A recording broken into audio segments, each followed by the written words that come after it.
Demek Toshkent shahrida 2022-yilda mart oyida tushgan attestatsiya testlarining ikkinchi qismi 22-savolga keldik.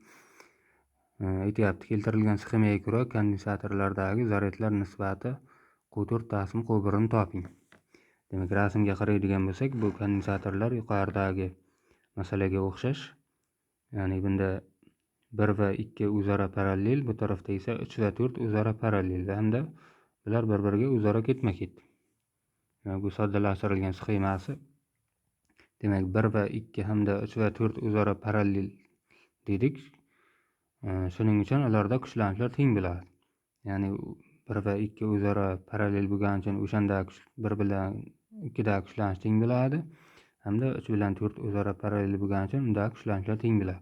Endi kuchlanish formulasi Q taqsim S bo'lgani uchun U1 ning o'rniga Q1 taqsim S qo'yyapmiz. Mana buni 1 da kuchlanish U1 desak, uning zaryadi S ga teng.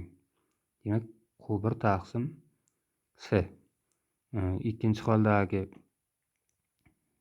mana bu yerda kuchlanish esa Q2 taqsim 3 ga teng.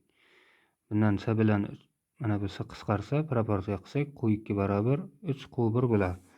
Endi 3 va 4-chi, mana bu 3 va 4-chi kondensatorlar ham o'zaro parallel ulangani uchun ulardagi kuchlanish ham teng. Demak, bu bo'ladi Q3 taqsim 5C, ya'ni mana bu 3-chidagi kuchlanish bu shuni zaryadi taqsim, ya'ni Q3 taqsim shuni sig'imi 5C barobar. Bunisi esa mana shundagi zaryad Q4 deb belgilasak, taqsim 6C, ya'ni shuni zaryadi. Bunda S'lar qisqarib proporsiya qilsak, bundan chiqadi Q3 barobar 5 Q4 taqsim 6 bo'ladi. Endi ikkinchi yo'nalish bu 1 va 2 dagi umumiy zaryad 3 va 4 dagi umumiy zaryadga ham teng. Chunki mana bu 1 bilan 2 va 3 bilan 4 umumiysi bir-biriga ketma-ket ulangani uchun ketma-ketda zaryadlar teng bo'ladi. Ya'ni 1, 2 va 3, 4lar o'zaro ketma-ketligi uchun ulardagi mana bundagi umumiy zaryad bilan mana bundagi umumiy zaryad teng bo'ladi. Endi bu parallel ulangani uchun bunda zaryadlar qo'shiladi. Ya'ni 1 va 2 dagi umumiy zaryad parallel ulangani uchun shular yig'indisiga teng bo'ladi. Demak, Q1 plus Q2 barobar bundagi ham parallel ulangani uchun umumiy zaryad shular yig'indisiga teng bo'ladi. Ya'ni Q3 plus Q4. Endi mana bunda biz Q1 va Q2 orasida munosabat topganmiz, ya'ni Q2 teng 3 Q1. Mana bunda Q2 ning o'rniga mana bu yerda 3 Q1 qo'yyapmiz. Keyin mana bu Q3 ning o'rniga mana bundagi 5 Q4 taqsim 6 ni qo'yyapmiz. Shunda bu 4 Q1 barobar bo'ladi 11 Q4 taqsim 6 bo'ladi mana buni ishlasak. Demak, buni proporsiya qilsak 24 ta Q1 barobar 11 ta Q4. Bizdan so'ralyapti Q4 taqsim Q1 so'ralgani uchun buni Q4 taqsim Q1 desak, demak mana bunda Q4 11 ga ko'payib proporsiya qilganda, demak bu mana bu ifodani beradi. Ya'ni bu yerda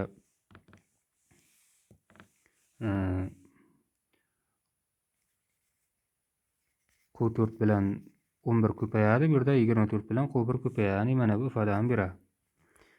Demak, bunda javob 24 taqsim 11 chiqyapti. 23-savol.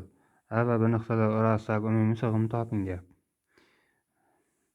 Demak, biz A va B nuqtalar orasida umumiy sig'imni topishimiz kerak ekan. Bunda mana bu bunday proporsiya qilgandagidek mana bu bilan buni ko'paytmasi, bu bilan buni ko'paytmasi teng bo'lsa, mana bundan zaryad o'tmaydi.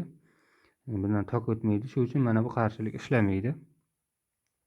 Ya'ni bu bilan buni ko'paytmasi, bu bilan buni ko'paytmasi teng bo'lsa, ya'ni ikkisiga ikkisini ko'paytirsak 4s kvadrat bo'ladi. Buni ham ko'paytirsak 4s kvadrat bo'ladi. Demak, mana shu ifodalar ko'paytmasi teng bo'lsa, mana bunda tok o'tmas ekan.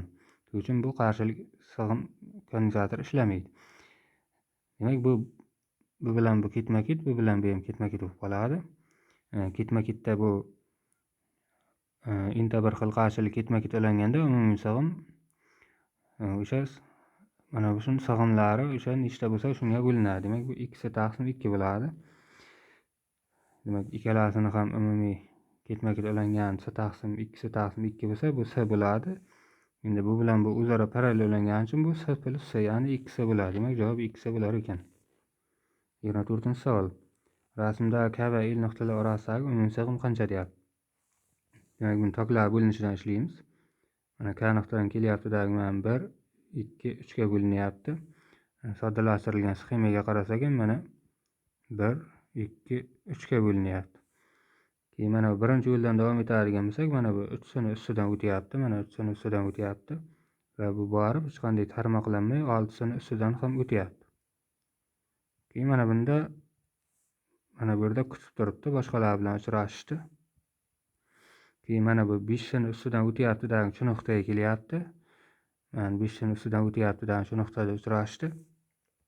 Mana bu 3-chi yo'l esa 12 bilan 4 sini ustidan o'tib mana nuqtada uchrashyapti. Ya'ni 12 bilan 4 sini ustidan o'tib mana nuqtada uchrashyapti. Keyin uchrashgandan keyin tok yo'li bu tarafga ketyapti va 15 dan o'tib el nuqtaga boryapti. Ya'ni manga qarasak 15 dan ustidan o'tib el nuqtaga boryapti. Demak, bu ekvivalent sxemaga aylandi. Bunda 3 bilan 6 ketma-ket, 12 bilan 4 ketma-ket va bular hammasi bir-biriga parallel. Demak, ketma-ket olinganda bir taqsim qo'shiladi, bundan so'ng ketma-ket 1/2 chiqadi. Keyingi holda bunda ham bir taqsim qo'shilsa ketma-ket 2 mana bu 3 chiqadi. Keyin bu parallel barobar hammasi bular o'zaro parallel olinsa, demak 4 dan 4 qo'shiladi 10 chiqadi. Keyin bular umumiysi bilan mana bu 15 ketma-ket olingani uchun bular umumiysi 10 chiqdi. 1 taqsim 10 plus 1 taqsim 15. Bundan so'ng ketma-ket topsak, demak javob 6 degan javob chiqar ekan. Yana 4-masala 6 chiqyapti.